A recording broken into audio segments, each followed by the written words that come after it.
Part 1. The Noble Lie. Walk with me for a moment.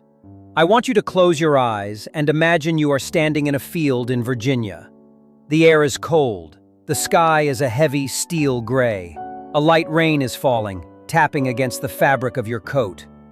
Around you, stretching out in every direction as far as the eye can see, is a sea of white stone. Perfectly aligned, perfectly silent. Row after row, mile after mile. This is Arlington National Cemetery. 400,000 souls rest beneath this grass. There are fathers here who never met their newborn daughters. There are sons here who died before they could buy their first legal drink. There are brothers who promised to watch each other's backs, now lying side by side in the cold earth. We are taught from the moment we are born to bow our heads in this place. We take off our hats. We place our hands over our hearts. We weep. And we should. The courage buried here is real. The sacrifice is undeniable. Growing up, we are told a very specific story about these men and women. We are told that every single one of them paid the ultimate price for one thing: freedom. We are told they died to protect the Constitution, to defend democracy against tyranny, to keep you and your family safe at night in your beds. It is a beautiful story.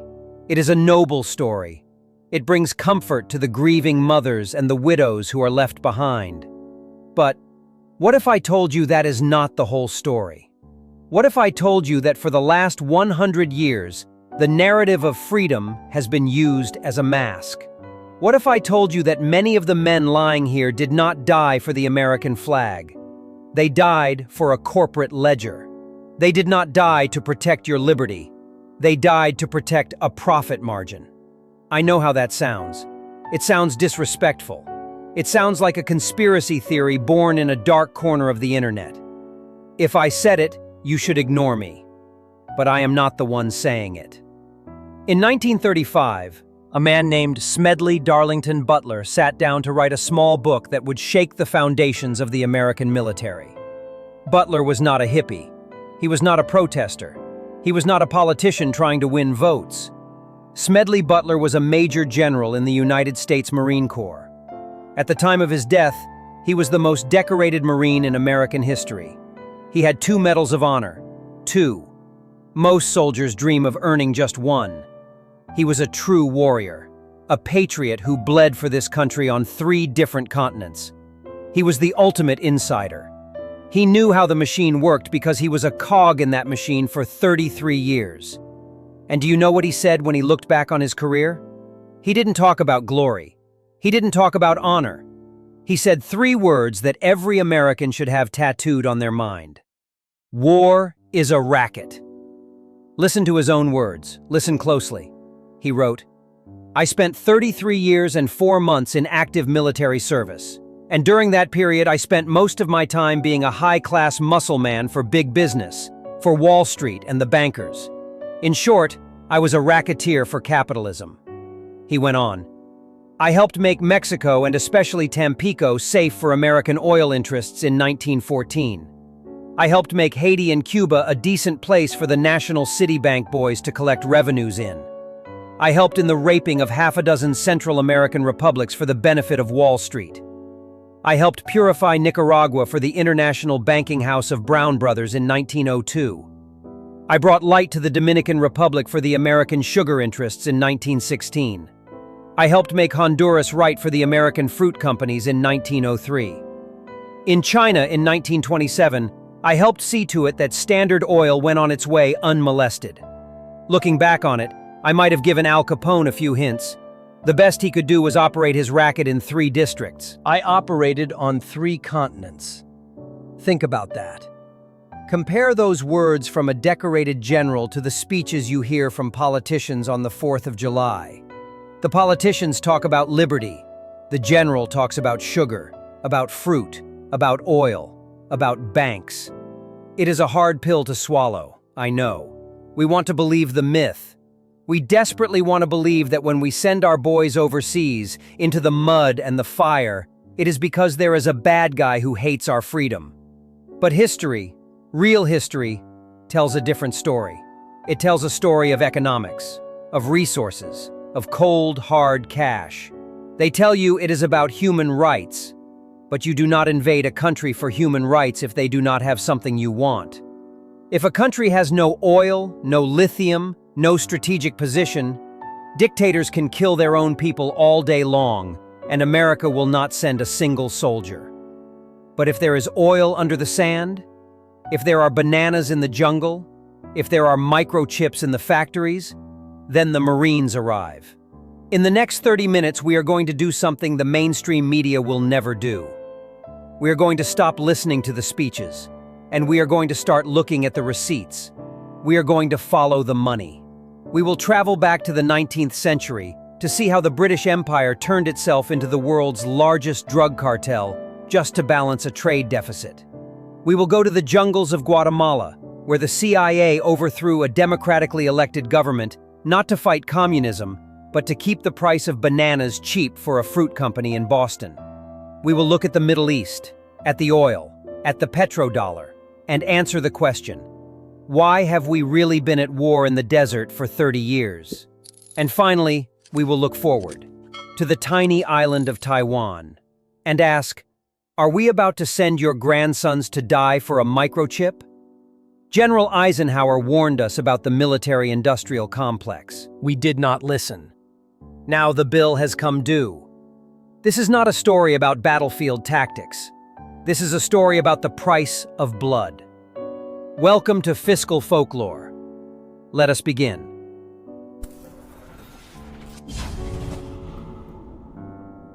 Part 2. When Empires Deal Drugs. To understand how the business of war works today, we cannot start with America. We have to start with the master, the teacher, the British Empire. In the 1800s, Great Britain was the polite society of the world. They gave us the steam engine.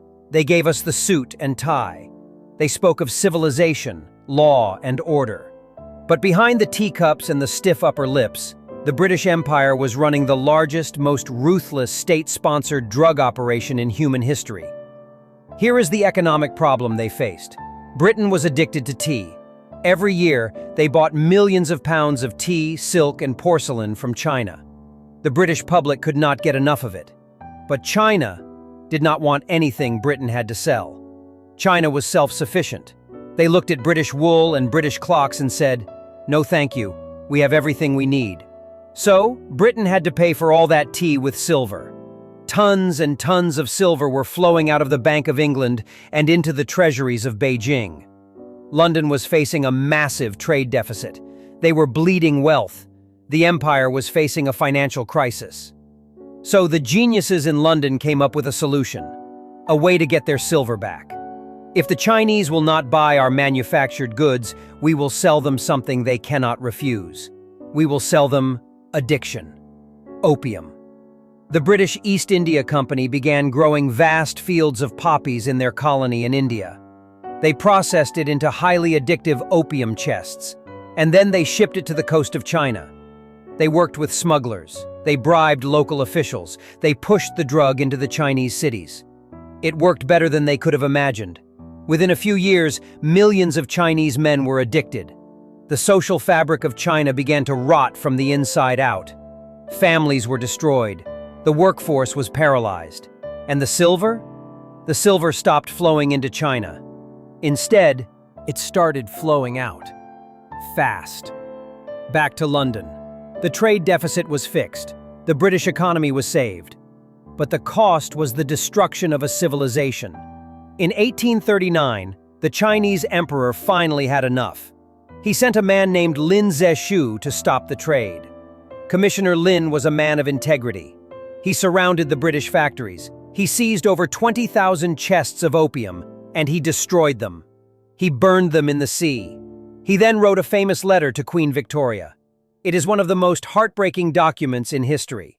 He wrote, "There is a class of traitorous merchants who manufacture opium and sell it for profit.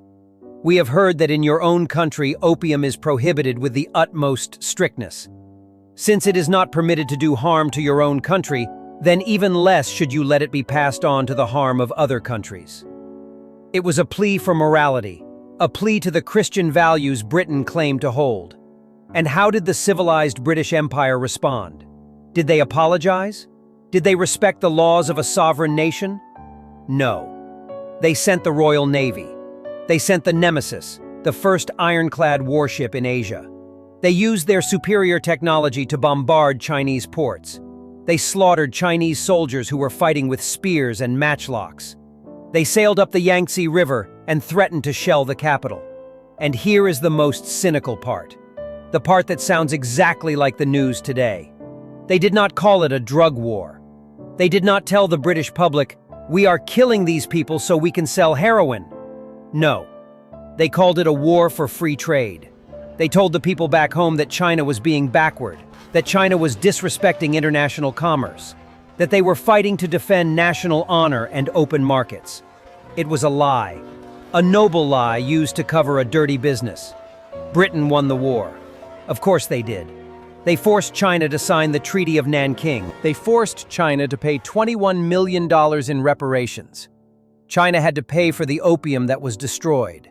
They forced China to open more ports to British ships, and they took a small island as a prize, a base of operations for their trade. That island was Hong Kong. This is the model. This is the blueprint for modern economic warfare. Step 1. Find a resource you need or a market you want to control. Step 2. Provoke a conflict when the other country refuses to give it to you. Step 3. Claim you are fighting for a noble cause. Use words like freedom, trade, or security. Step 4.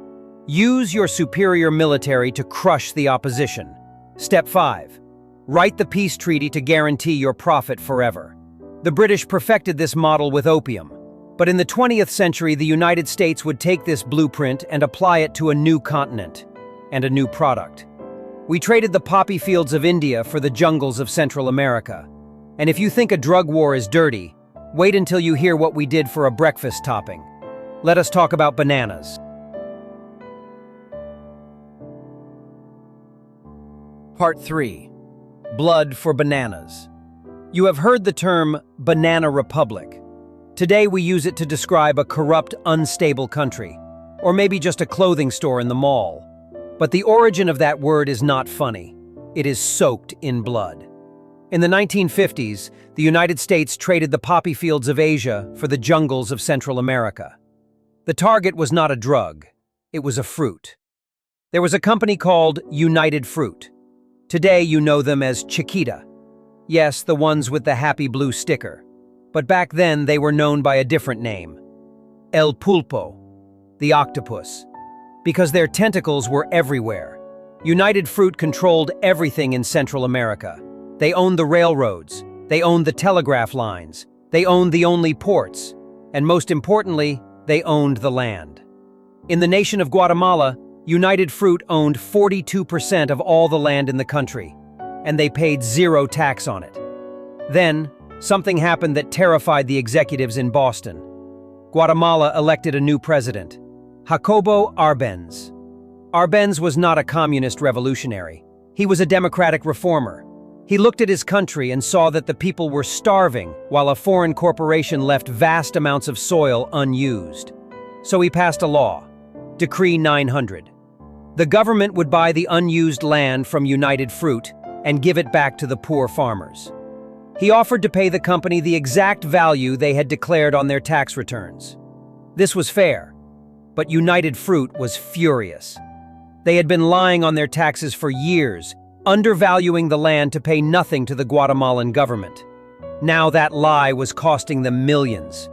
They could not tell the American public the truth. They could not say, "We need the U.S. Marines to save our profit margin."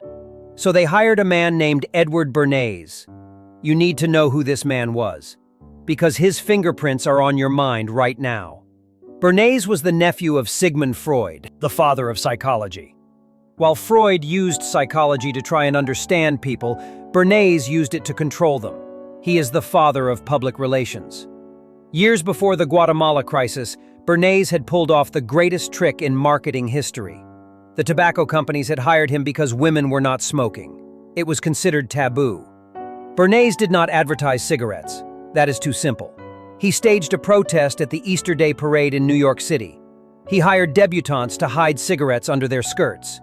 At a specific signal, they all lit up at once in front of the photographers. Bernays told the press these were not cigarettes. He called them torches of freedom. He linked the product to the women's rights movement. Overnight, smoking became a symbol of liberation. Sales doubled. He proved that if you can change the emotional meaning of a product, you can sell anything, even poison. So when United Fruit hired him, he used the exact same playbook. He did not sell bananas. He sold fear. He rebranded the land dispute. He told the American press that Guatemala was not trying to feed its poor. He said they were a Soviet beachhead in the Americas. He created a fake news agency in Boston called the Middle America Information Bureau. It sounded official. It sounded neutral. But it was funded entirely by United Fruit. He flooded American newspapers with stories about Russian submarines spotted off the coast of Guatemala. All lies. He even convinced the New York Times to replace their reporter in Guatemala because he was reporting the truth about the land reform. It worked. The American public, terrified of the Red Menace, demanded action. In 1954, the CIA launched Operation PB Success. They armed a rebel army. They bombed the capital city. They broadcast fake radio reports saying a massive invasion was happening. President Arbenz was forced to resign. He was stripped of his clothes at the airport and exiled. The new dictator, installed by the CIA, immediately returned all the land to United Fruit. He crushed the labor unions. He killed thousands of political opponents. United Fruit got their land back. Their stock price soared on Wall Street, and the American people were told they had won a victory for democracy. But here is the detail that should make your blood boil. The detail that proves Smedley Butler was right. Who gave the order for the CIA to intervene? The Secretary of State was John Foster Dulles. The director of the CIA was his brother, Allen Dulles. Both of them had previously worked as lawyers for United Fruit. Allen Dulles was even on the board of directors. They did not send American resources to fight communism. They sent them to protect their own investment portfolio. For decades after, the people of Guatemala suffered under brutal military dictatorships. 200,000 people died in the civil war that followed. All so that United Fruit could avoid paying taxes. All so that you could buy a banana for 10 cents in a grocery store in Ohio. This is the hidden tax of empire. We pay with our tax dollars to fund the military. The soldiers pay with their lives and their innocence to fight the war, and the corporations keep the change. But if you think fruit is trivial, let us move to the resource that runs the entire modern world. The resource that has defined American foreign policy for the last 50 years. Oil.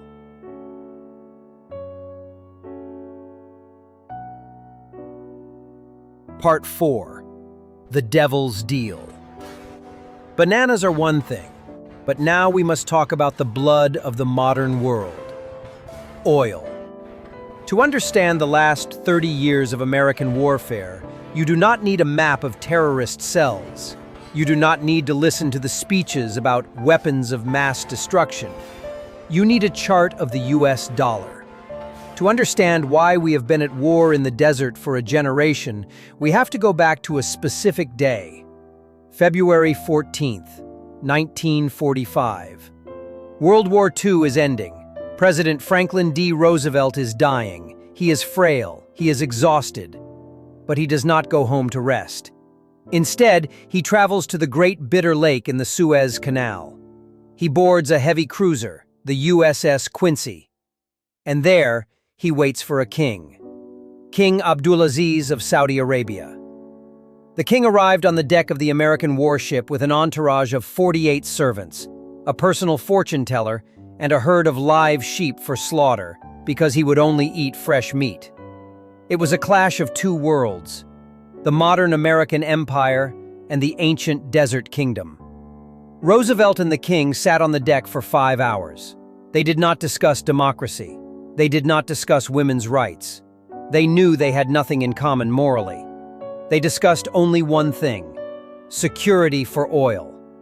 On that day, a blood oath was sworn. The United States promised that the House of Saud would remain in power forever. We would crush their enemies. We would ignore their human rights abuses. In return, the king gave America the keys to the engine of the world. But in 1971, the deal had to change. America went bankrupt. President Nixon took the dollar off the gold standard. Suddenly, the money in your pocket was not backed by anything. It was just paper. The world lost faith in the dollar. Inflation skyrocketed. The American economy was on the brink of collapse. So the government needed a new way to force the world to need our money. In 1974, they sent Treasury Secretary William Simon back to Saudi Arabia. He updated the deal, and it changed history. It was simple. The U.S. would continue to provide total military protection. In exchange, Saudi Arabia agreed to do just one thing. They would price all their oil exports exclusively in U.S. dollars. And because Saudi Arabia controlled the market, everyone else followed. The petrodollar was born. Think about what this means. Every country on Earth needs oil. To get oil, they need U.S. dollars. To get U.S. dollars, they have to sell us their goods. It created a permanent artificial demand for our currency. It allowed America to print money out of thin air and trade it for real cars, real electronics, and real resources. It was the greatest economic magic trick ever performed. But there was a catch. For this system to work, no one could be allowed to leave it. If a country tried to sell oil in a different currency, the demand for the dollar would crash. The American economy would crumble. So the U.S. military became the enforcer of the currency. Look at the timeline. It is not a coincidence. It is a pattern. In November 2000, Saddam Hussein committed the ultimate sin. He started selling Iraq's oil in euros, not dollars. He called the dollar the currency of the enemy. It was a direct attack on the American financial system. 2 years later, shock and awe. The U.S. invaded. Saddam was deposed. And what was the first thing the Americans did when they took control of the Iraqi oil fields? They switched the sales back to U.S. dollars. Then there was Muammar Gaddafi in Libya. In 2011, Gaddafi proposed a new currency, the gold dinar. He wanted to unite the African continent. He wanted to sell Libya's vast oil reserves not for paper dollars, but for physical gold. It would have destroyed the value of the dollar and the French franc in Africa. You might think this is a conspiracy theory. You might think, surely we did not destroy a country just for a currency. Let us look at the evidence. In 2016, thousands of emails from Hillary Clinton's private server were released to the public. One email, dated April 2, 2011, has the subject line, Libya's gold. It explicitly states that Gaddafi had accumulated 143 tons of gold. The email says, quote, "This gold was intended to be used to establish a pan-African currency based on the Libyan golden dinar. This plan was designed to provide the francophone African countries with an alternative to the French franc." End quote. The email then lists this gold as one of the primary reasons for the intervention. There it is, in black and white. It was not about saving civilians. It was about saving the central banks. Gaddafi was killed in a drainage pipe. The gold dinar plan vanished, and the oil kept flowing in dollars. We have spent trillions of tax dollars. We have lost thousands of American lives. We have killed hundreds of thousands of civilians, not to protect you from terrorists, but to protect the value of the paper in your wallet. This is the uncomfortable truth of the petrodollar. Our prosperity is built on a foundation of constant intervention. But the world is changing. The age of oil is slowly ending. And now, a new resource has emerged. A resource more valuable than gold, more critical than oil. And the scary part? It is all located on one tiny island right next to our biggest rival. If you thought the wars for oil were bad, wait until you see the war for the microchip.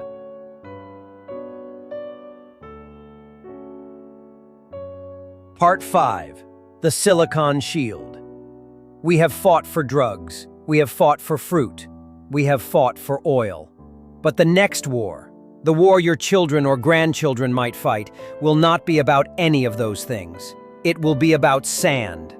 Specifically, the silicon sand used to make microchips. You are watching this video on a screen right now. That screen, your phone, your car, your refrigerator, the guidance system of a nuclear missile.